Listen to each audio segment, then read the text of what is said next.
sugaysay 7 sano si ay uga argoosato ninkii hunguriga badnaa ee Driver Kim ugu dambeyn wuxuu bixiyay qiimihii uu mudnaa markii Heyman miyirkiisu soo noqday wuxuu isla markiiba la xiriiray Eberhal ayaa u sheegay in haddii Driver Kim gacanta ku hayo hub Heyman uu sheegi karo inuu isku difaacayay self defense Heyman markiiba wuu fahmay qorshaha wuxuu tirtiray faraha fingerprints kaga haray ulkubadda bilyardka kadibna wuxuu geliyay gacanta Driver Kim si ay ugu ekaato inuu isagu watay kadibna wuxuu wacay booliska isagoo sheegay in qof soo galay gurigiisa Somi iyaduna waxay iska dhigtay qof aad u baqday oo ku booday gacmaha Heyman daqiiqadaas Heyman wuxuu dareemay in wax walba ay u qalmeen Heyman kadib wuxuu aaday saldhigga booliska si uu u bixiyo warbixintiisa iyadoo ay caawisay detective soo dhacdada waxaa lagu go'aamiyay inay ahayd istifaac laakiin Heyman weli wuu walwalsanaa sababtoo ah Driver Kim weli ma uusan dhiman isbitaalka ayaa lagu daaweynayay markii uu guriga ku noqday Heyman ma cunin mana seexan karin haddii Driver Kim bogsada wuxuu soo bandhigi lahaa dambiyadii hore intaa waxaa dheer detective soo wuxuu sheegay in Driver Kim hore u yiri haddii wax igu dhacaan saaxiibkay ayaa sii dayn doona dhammaan cadeymaha haddii arrintaas dhacdo qoysaska Chairman Kang iyo Congressman Beck dhammaantood way burburi lahaayeen Heyman isla markiiba wuxuu amray detective soo inuu baaro oo helo saaxiibkaas laakiin maalintii xigtay Heyman wuxuu boostada ku helay baakad isla waqtigaas Sewon isna wuu helay baakad gudaha waxaa ku jiray cadeymo uu Driver Kim qarinayay 7 sano ka hor Driver Kim wuxuu ku hanjabay Heyman iyo Sewon wuxuuna ka qaatay lacag badan wuxuu xitaa duubay recorded wada hadalkooda Heyman wuu wareeray sababtoo ah baaritaanka detective soo wuxuu muujiyay in Driver Kim uusan lahayn saaxiibo dhab ah xitaa markii gurigiisa oo dhan la baaray duubistaas lama helin ugu dambeyn waxaa soo baxday runta qofka si qarsoodi ah u diray cadeymaha wuxuu ahaa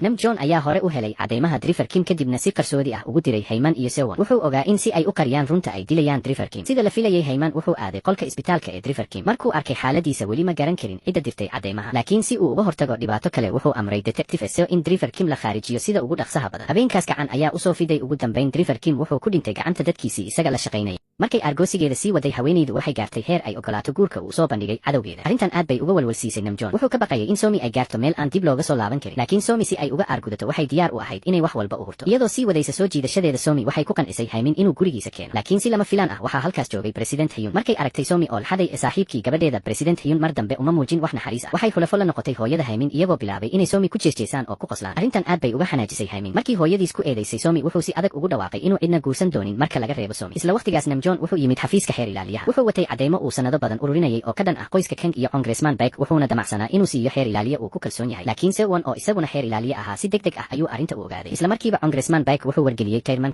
Kang isla markiiba wuxuu bilaabay inuu burburiyo dukumiintiyada cadaynta u noqon kara dambiyadooda isla mar ahaantaana waxay ogaadeen in khiyaano ku dhex jiro kooxdooda Sewon si ula kac ah ayuu dukumiinti ugu reebay miiskiisa saaxiibkii Namjoon ee iskuulka ayaa dabinka galay wuxuuna si qarsoodi ah sawir uga qaaday dukumiintiga Sewon wax walba wuu arkayay wuxuu isla markiiba u sheegay aabihiis isla habeenkaasna saaxiibkii Namjoon waa la dilay si loo aamusiyo wax yar kadib Heyman isaguna wuxuu u sheegay aabihiis Sewon wuxuu sidoo kale bilaabay inuu ka shakiyo Namjoon wuxuuna amray in la baaro taariikhdiisa natiijadu si dhaqso ah bay ku timi Heyman wuxuu ogaaday in Namjoon iyo hees qaadada baarka ay yihiin eedo iyo abti abaha Namjoon waxaa hore loogu been abuuray kiis lacago qarsoodi ah sidaas darteed Namjoon wuxuu shirkadda ugu soo dhex galay si uu uga arguto aabihiis markii uu dareemay khatar Namjoon wuxuu Somi siiyey usb ay ku jiraan cadeymo muujinaya dambiyada Chairman Kang sidii la filayay ragga Heyman ayaa qabtay Namjoon waxayna si xun u garaaceen waxay uga digeen in haddii uu isku dayo inuu arguto ay dunida ka tirtiri doonaan gebi ahaanba si uu Somi u ilaaliyo Namjoon wuxuu u soo jeediyey inay joojiyaan kulankooda Somi waxay ballan qaaday inay ka caawin doonto soo bandhigista runta maalintii xigtay Somi waxay si weyn ugu soo gashay guriga Heyman arrintan aad bay uga yaabisay hooyada Heyman laakiin iyadoo ay gadaal ka taageerayaan waalidiinteeda korsaday ee dibadda jooga xaaska gudoomiyaha wax badan kama qaban karin inkastoo qorshaha argoosiga Somi uu si fiican u socday markay aragto cadowgeeda oo si xor ah u socda iyada oo xasuusanaysa geerida naxdinta leh ee waalidkeed aad bay u xanuunsatay Namjoon ma u adkaysan karin inuu arko Somi oo sidaas u xanuunsanaysa wuxuu ku booriyay inay nolosheeda u burburin argoosi darteed laakiin iyadoo colaada dhiiga ee qoto dheer weli aan la xalin Somi way diiday jacaylkiisa si kastaba ha ahaatee qorshuhu wuxuu la kulmay caqabad weyn shirkadii waalidiinta korsaday ee Somi hal habeen gudihiis baa musalafay markay warka maqashay Somi aad bay u argagaxday iyadoo aan taageeradooda haysan sidee bay ula dagaalami kartaa qoyska Chaebol ee awoodda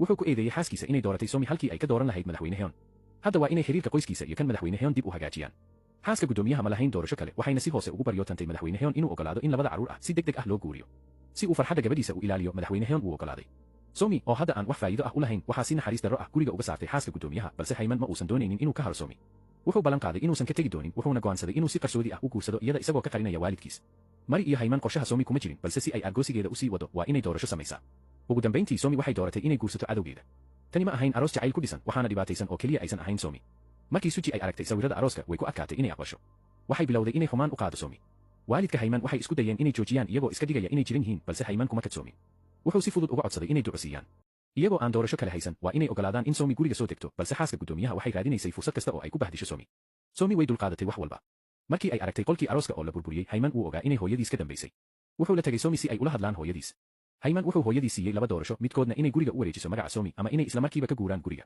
iyadoo aan doorasho kale haysan xaaska gudoomiyaha waa inay ogolaato inay guriga wareejiso balse waxay shardi ku xirtay Somi waxaa lagu xukumay 1 bil oo tijaabo ah inta lagu jiro waqtigan Somi ma seexan karto qol la wadaag ah Heyman Somi waxay horeyba u raadinaysay hab ay uga fogaato inay Hayman la seexato.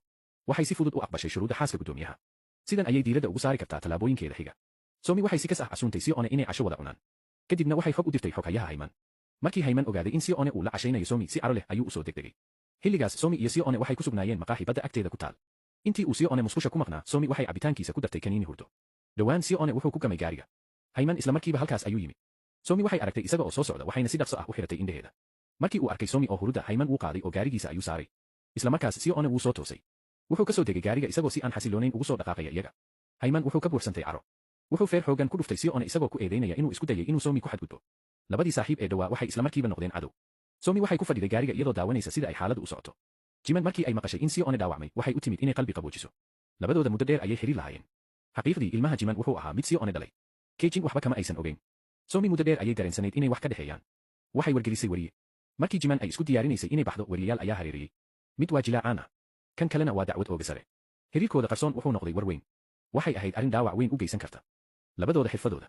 Qorshaha Somi wuu socday. Iyadoo adeegsanaysa xiriirkeeda dibadda, waxay been abuur ku samaysay dukumenti sheegaya dhaxal gaaraya 100 bilyan oo won. Waxay si kas ah u dirtay dukumentiga guriga. Iyadoo ay xiisa ku kaliftay, xaaska gudoomiyaha ayaa furtay dukumentiga. Hayman isna wuu maqlay arrinta. Haddii Somi ay lacagtaas hesho, uma baahna inuu shaqo adag qabto inta ka dhiman noloshiisa. Sidaas darteed, Hayman wuxuu go'aansaday inuu si buuxda u qanciyo iyada.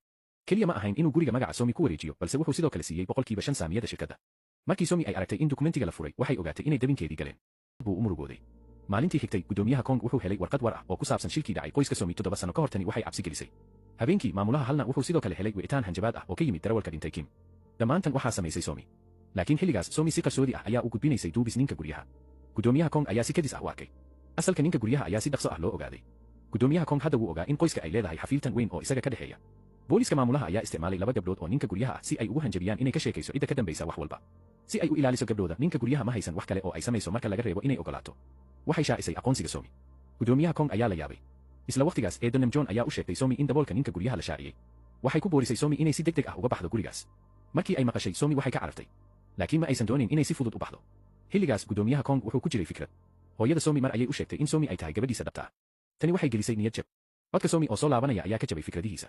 Gudoomiyaha Kong wuxuu iska dhigaa in waxba aysan qaldanayn. Markii uu baarayo, wuxuu la halgamay sida uu Somi ugu qancin lahaa inay qirato. Laakiin Somi ma aysan doonin inay aqoonsigeeda shaaciso. Labadooduba waxay galeen dagaal maskaxeed. Cadaadiska hawada ayaa ahaa mid aad u culus, waxaadna maqli kartaa inay isu neefsanayaan. Qaar ka mid ah tufaaxyo oo miiska ka dhacaya ayaa jabay ismari waaga. Waxay joojiyeen wada hadalka. Si aan loo shaacin, Somi si qarsoodi ah ayay ugu dhex gashay qolka Keijin. Kumbiyuutarkiisa wuxuu ka koobnaa macluumaad badan oo ku saabsan taariikhdeeda. Waa inay isla markiiba tirtirto. Kadib dhowr isku day, waxay furteen iyadoo isticmaalaysa dhalashadeeda sida furaha. Markii ay si murugo leh u daawanaysay fiidiyowyadii hore ee nafteeda, waxay dib u jeedsatay si ay u aragto gudoomiyaha Kong oo halkaas taagan. Somi si dhaqso ah ayay u xirtay laptopka. Xilligan, gudoomiyaha Kong wuxuu joojiyey inuu qariyo. Wuxuu caddeeyey inuu horay u ogaa aqoonsigeeda. Somi sidoo kale ma aysan diidin. Waxay qiratay inay soo laabatay si ay u argoosato waalidkeed. Somi waxay weydiisay, hadda oo uu og yahay aqoonsigeeda dhabta ah, ma wuxuu sidoo kale dilayaa? Xilligaas, Somi aad bay u xanuunsanayd. Iyadoo aan sugin jawaab, waxay ka baxday qolka. Gudoomiyaha Kong si degdeg ah ayuu ugu orday, isagoo doonaya inuu u sheego inay tahay gabadhiisa aan sharci ahayn. Markii uu taabtay, Somi waxay u jeedsatay si ay uga fogaato. Laakiin gudoomiyaha Kong wuxuu lumiyey dheelitirkiisa oo wuxuu ku dhacay jaranjarooyinka.